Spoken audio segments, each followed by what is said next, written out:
Alright, so what we're doing today is replacing the transom in this boat. I don't know if you can really see right here, but it is very, very rotted. There's ants in it. You can see one walking around right there. Shadow of my finger. There's an ant right there. They're just really attracted to the moisture in it. So what we're going to be replacing it with is two pieces of 3/4 plywood. I've already cut this to fit. It's pretty simple. I'll show you how to get the measurements and stuff. I kind of just eyeballed this to get the rough cut of it, but I epoxied it up or used Tight Bond 3 glue, which is waterproof, and I put screws in it. You can see all the holes, and then I'll putty those up so it doesn't get any water in there. But it's just two pieces of grade, I think it's grade C or B grade plywood. But the thing you want to check is to make sure that there's no holes in it. Like if you look at this piece of plywood, you'll see that there's no real voids in the plywood. There's no gaps or anything like that, where it's just missing material. It just shows that it's cheap. But we'll get rid of that little bit right there. But that's basically the piece we're replacing it with. The piece that's in there now is a little bit thinner than this one. This is only about an inch thick, a little over an inch thick. So, and this is 1.5 inches. So we're gonna dado this piece down a little bit so that it fits in there and then has a little bit more for the motor to grab on.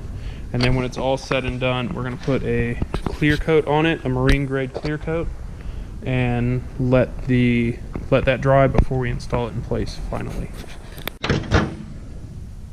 So what I'm going to do before I even take this out of here, since I'm going to be dadoing it, is I'm just going to run something to score the edge of it on the piece that's in there. Now this is not trying to cut it or anything like that. I'm just basically making a line that I can see. You don't necessarily have to do this with yours if you're replacing it, but I'm going to be doing something a little bit fancy, and I want it to be a little bit nicer than you would normally see on this kind of stuff. Yeah. All right, so I got all these bolts out of here, and I had to, two of them just came apart instantly as I was getting them out.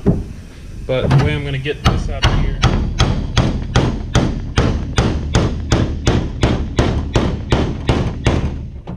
is basically get a piece down in it and then shove it down. That's my theory. That's what I'm going to try to do. Hopefully I won't have to cut it up. I mean, this is the original transom for this boat, so I mean it is in there. So I mean this part of it is going to be pretty. You're just going to have to do what you have to do to get it out. All the bolts are out. There's nothing else holding it in. It's been in there for close to 60 years. So you got to do what you got to do, but you just got to get it out. Try to take it out as in big of a piece as you can. Makes it easier for cleanup, and if it's, getting it out will kind of be a test for how you're going to get the next one back in. So when we got this boat, or my buddy got this boat, there's a piece of 1x sitting on the front of this transom holding the motor on, because this thing is so rotted out. And if, you know, I showed you the ants in it, and while I was getting it out, I mean, it got absolutely obliterated. Like, I hit it like twice with the hammer and it did this big old gash in it. I mean, this thing's in rough shape. I did have to cut off two of the bolts. Well, one of them just broke. I think this one just broke. The head of the screw just broke off. Just snapped right off for whatever reason. And then one of them down here, I actually had to cut the screw in half to get it out. Before anything goes back in, we're going to clean up all the silicone off the back of it from whenever those screws were replaced. We're also going to clean the inside and maybe hit it with some acid etch primer. That way it doesn't have any more of this kind of a mildewy stuff like it's on the back of here. That should not be yellow. So I laid the old transom on top of the new one, and we're just going to take and mark these right here where we need to notch it to get it in the hull, right here. And then since I'm going to use a thicker transom on it, I'm also going to transfer my line that I marked earlier. I'm going to transfer that onto the new one, and then I'm going to take and dado that out on one of my saws. You don't have to do that, but I work in a cabinet shop, so I can pretty much do whatever I want. But that's not necessary. I'm just being flashy.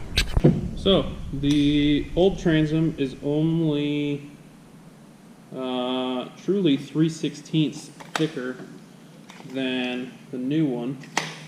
So I'm going to go 3/16 on my little thing right here. And then the first cut's going to be 1 1/4 inches. So I'll move my dado to 1 1/4 inches.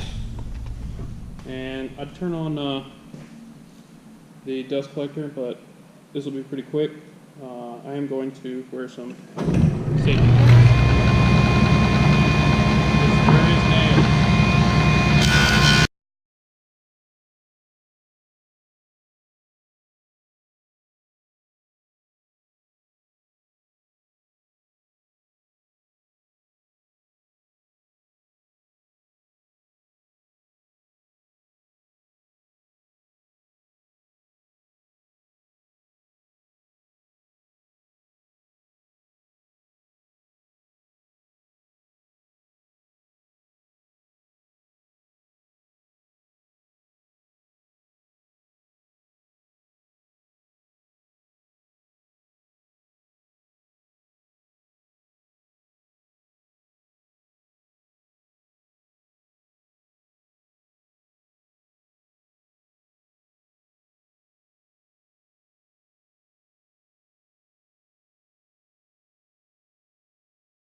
So as you see, I did a little lip on there all the way around.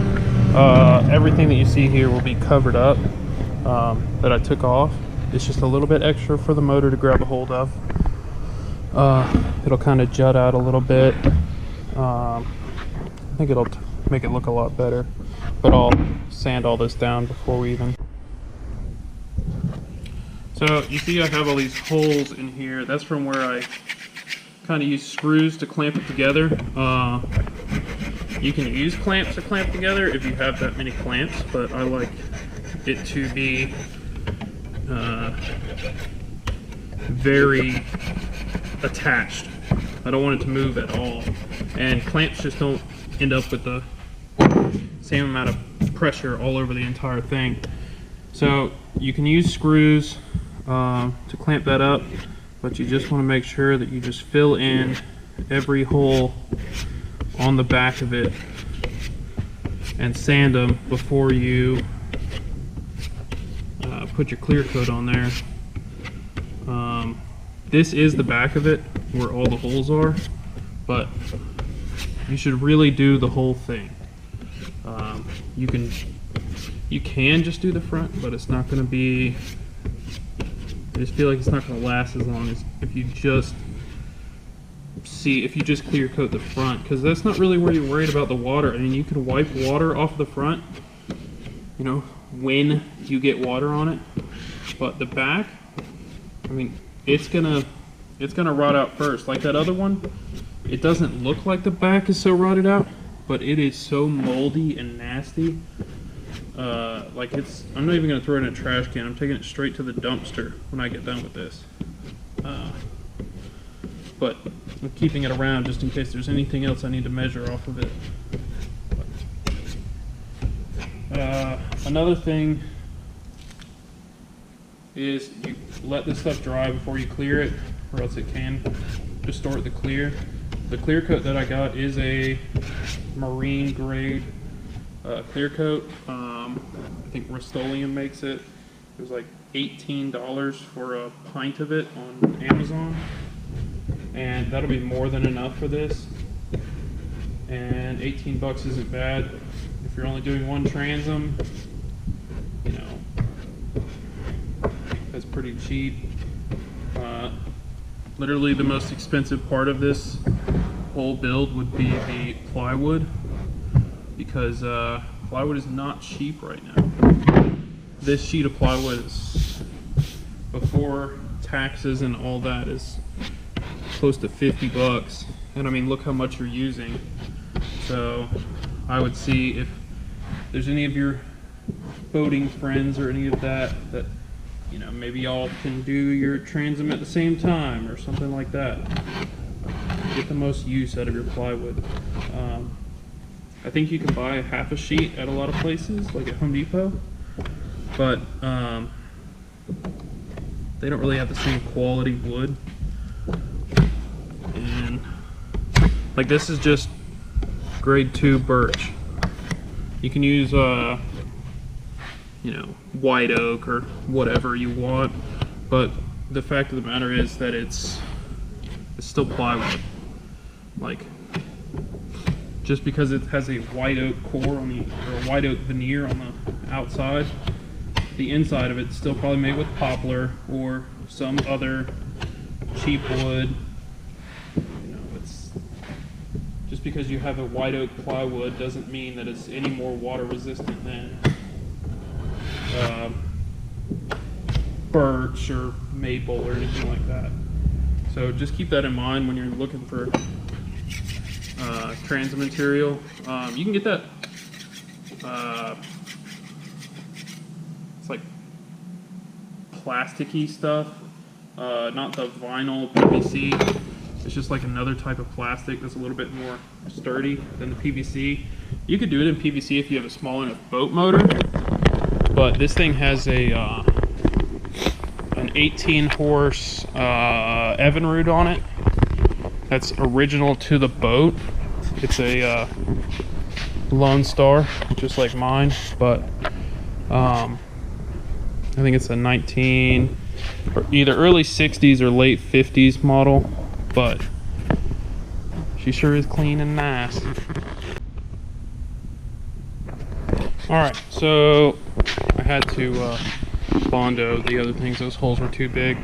I removed all the silicone off the inside and put some acid etch primer in there. Removed all the silicone off the outside. You're gonna want to, if you're using any type of power tools for this, you're gonna want to wear a mask so that it doesn't sling hot silicone onto you, because that sucks. I just found out.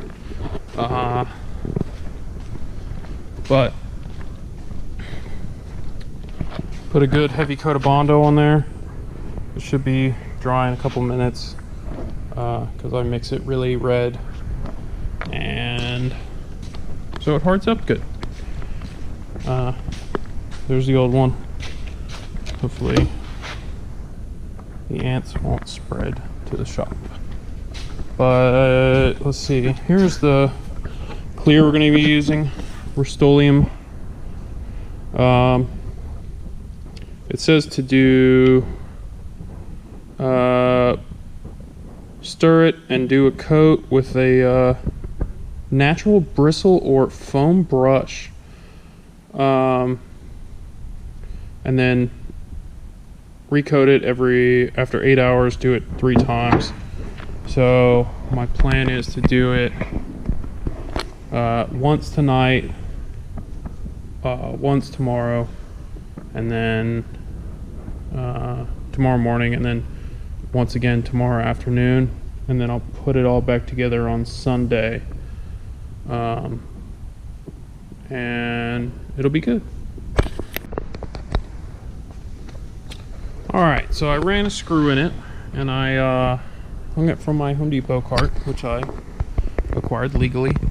And so you can see the rabbit on it, or the dado, but that's basically it. I did have to take and get the putty out and put some Bondo in there if I was gonna have it, you know, put a coat on it, you know, within the next 6 months, because that stuff just was not drying. So it says on the instructions to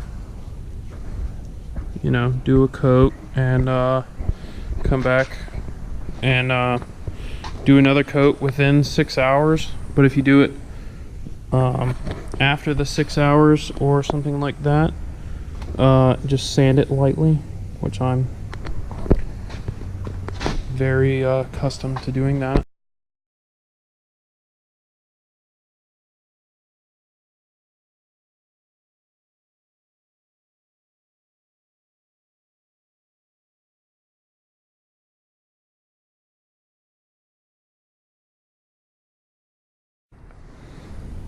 Alright, so here's the basis of it. Transom was rotten, so got the supplies that we needed, went ahead and glued our 2 pieces together, took the old one out, marked it up, cut this one to where it needed to be, clear coated it a whole bunch of times, let it dry completely in between every coat. Like, let it sit for however long it needs to sit. You know, don't try to rush through this because it won't turn out so good. But let it harden completely to where you can sand it, so you can get all, there's going to be little pieces of trash in there. So to end up with like the cleanest, nicest looking thing, you're going to want to wait for it to dry completely. Scuff it with, you know, just like a sanding sponge. You know, this is a new one. These are the fine grit. Just scuff it with that, and then once you get it scuffed in between each coat, this thing has 3 coats on it. It's taken me, let's see, today's Sunday, so I did 1 Friday, I did 2 yesterday, and then no, 1 yesterday and 1 today, and it's turned out really well. One thing that I do recommend is, before you put any coats of clear on it, go ahead and put it in place. Put all your bolts in. You don't have to tighten them down. Just put them all in, just to make sure all the holes are drilled in the right spot. Then pull it back out, sand the little holes around where you're drilling, and then go with starting on your finishing. There's just a couple of missing bolts. Like I said, this is not my boat, and we're replacing all the hardware on it, but not right now. So those will get filled before it goes back on the water. Before I was all said and done, before this went back in, I sprayed all this around here, because he's about to paint this boat, because it's seen, paint's seen a little bit better days. It's kind of like brushed on or something, I can't really tell, but I just went ahead and sprayed all this right here so that he doesn't have to worry about, you know, he can just put a sheet or something across here and not worry about it. But it turned out really well. It's really solid, a lot better than the old one. But the only tips that I have for it are: drill your holes before you start to do clear. Mark your piece if it's inset like this is. Scribe it with something. If it's an old rotted out piece, you're not going to be able to use a pencil. A pencil is just not going to show up on it. Another thing would be you could spray paint it. just hit it with some completely opposite color of whatever the boat is, or whatever color the transom is, spray paint. So this one's all rotted and brown. I would have hit it with white. Replace your hardware. That's, you know, depending on what hardware you have in it, you know, go ahead and replace it. I think I already threw them out. I broke 3 bolts. Yeah, 3 bolts on this, and it was, you know, that's frustrating. Another thing, before you put all your bolts back in or anything back in, just clean it really well. You see this has all this silicone around it right here. You're just gonna wanna do what you can to get all that off of there. If you're gonna be painting the boat, the silicone's gonna fisheye the paint. It's just not gonna look so good. And it's just another thing to watch out for. Like I said, don't rush through it, because you're going to make a mistake doing that. Something is going to go wrong, and it's going to be more difficult to fix it since you were rushing through it. Let's see if there's anything else I can think of. What kind of plywood you use really doesn't matter, as long as it doesn't have voids in it. And oh, one thing that we're going to do before the motor goes back on, I actually have a plate that mounts to there. It's at my house. I had to dig it up somewhere, but it's raining and cold outside. But it sits on top of the transom, and it makes it so that the clamps for the motor won't dig into the plywood. You don't have to do that, but one came on my boat, and now my boat is bolted on with my new motor. So I can't use the little plate anymore. So I'm gonna donate it to the cause. It's typically not a difficult task to get this done.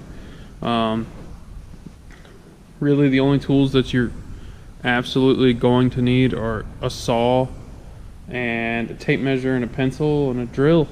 I mean, you know, and to think about it, like, think about things before you just start cutting. Measure twice, cut once. But that's basically all I have for it.